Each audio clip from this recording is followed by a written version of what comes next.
नमस्कार, आप देख रहे हैं भारत की आवाज़ न्यूज़ में पीयूष कुमार मिश्रा। नेपाल में हुए बस हादसे में मृतकों की संख्या 27 हो गई है, जिसमें 25 महाराष्ट्र और 2 यूपी के गोरखपुर क्षेत्र के हैं। हादसे में बस के ड्राइवर और खलासी की भी मौत हुई है। ड्राइवर मुर्तजबा गोरखपुर जिले के पिपराइच थाना क्षेत्र के रहने वाला था, जबकि खलासी रामजीत कुशीनगर जिले का है। भारत सरकार की तरफ से 27 शवों को भारतीय सेना के विशेष विमान के चितवन से नासिक के लिए रवाना कर दिया गया है। वहीं जो दूसरे बस में सवार अन्य 48 यात्री थे, उनकी सकुशल वापसी सनौली बॉर्डर से भारतीय सीमा में हो गई है, जिनको गोरखपुर से महाराष्ट्र भेजा जा रहा है। हादसे के बाद मृतकों के परिजनों का वतन वापसी के बाद रो रो कर बुरा हाल है। मृतकों के परिजनों ने सरकार से गुहार लगाई है कि उन्हें जल्द से ही जल्द घर पहुंचाया जाए। कई भारतीयों की मृत्यु हुई है, जिसमें लगभग 28 लोगों की डेथ हुई है। ज़्यादातर लोग जो डेथ केसेज हैं वो सभी महाराष्ट्र के रहने वाले हैं, लेकिन ड्राइवर और बस के क्लीनर ये दोनों गोरखपुर के ही हैं। एक गोरखपुर जनपद के तुरा बाजार के हैं ड्राइवर, और क्लीनर गोरखपुर से ही लगा हुआ कुशीनगर का थाना लगता है, अहिरौली बाजार, वहाँ के रहने वाले हैं।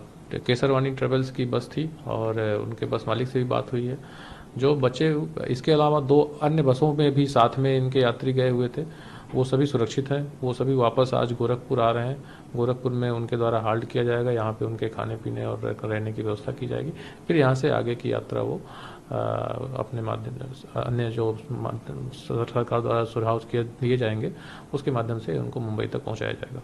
ये जो ड्राइवर और क्लीनर के जो शव हैं वो किस तरह से आ रहे हैं, किस साधन? ड्राइवर और क्लीनर के एम्बुलेंस के माध्यम से शव आ रहे हैं, और बॉर्डर पे हमारे मजिस्ट्रेट लगे हुए हैं जो गोरखपुर के हैं। इसके अतिरिक्त महाराजगंज से एसडीएम, तहसीलदार और सीओ मौके पर गए हुए थे नेपाल, वो उस शव को लेके आ रहे हैं, और बॉर्डर पे हमारे अधिकारी उसको रिसीव करके उनके घर तक पहुंचाने का काम करेंगे। बहुत सारे यात्री महाराष्ट्र के थे सर, तो उनके शव को कैसे कहाँ ले जाया जा रहा है? जो महाराष्ट्र के यात्रियों की डेथ हुई है, अभी जो उनके बारे में सूचना प्राप्त हो रही है, वो संभवतः महाराष्ट्र से ही एक फ़्लाइट सीधे नेपाल जा रही है, और नेपाल के भरतपुर वहाँ पे एक एयर स्टेशन है, वहाँ से उसको सीधे एयरलिफ्ट करके महाराष्ट्र ले जाएंगे। ऐसी भी सूचना आ रही है कि जो महाराष्ट्र में जो अन्य यात्री हैं वो गोरखपुर आ रहे हैं, ऐसे इसको लेकर क्या अपडेट है? जो महाराष्ट्र में जो अन्य यात्री हैं जो सुरक्षित हैं, वो सभी बाई रोड चल चुके हैं वहाँ से, और वो गोरखपुर आएंगे, यहाँ पे हाल्ट करेंगे, यहाँ पे उनके रहने खाने की व्यवस्था की जाएगी। फिर आगे की यात्रा यहाँ से वो गोरखपुर। जो दुखद घटना हुई है वहाँ पर काठमांडू में, उसके लिए मैंने केंद्र सरकार के रक्षा मंत्रालय, संरक्षण मंत्रालय से बात की है, और खुद गृह मंत्री जी ने एक नोडल ऑफिसर अपॉइंट किया हुआ है ये सब लोगों के मदद के लिए। उनको गोरखपुर से लेके ये नासिक तक एयरफोर्स की फ्लाइट से वो लोग यहाँ पहुँचाने की व्यवस्था कर रहे हैं, और जो घायल है उनका पूरा इलाज हो रहा है। राज्य सरकार पूरी तरह से इस पर गंभीर है। हमारे ये भुसावल, जलगांव के लोग हैं, तो पूरी मदद हमारी सरकार और केंद्र सरकार उनको कर रही है। बता दें कि शुक्रवार को करीब दोपहर 11:30 बजे के करीब यह हादसा खराब मौसम और सड़क पर बने गड्ढे की वजह से हुआ।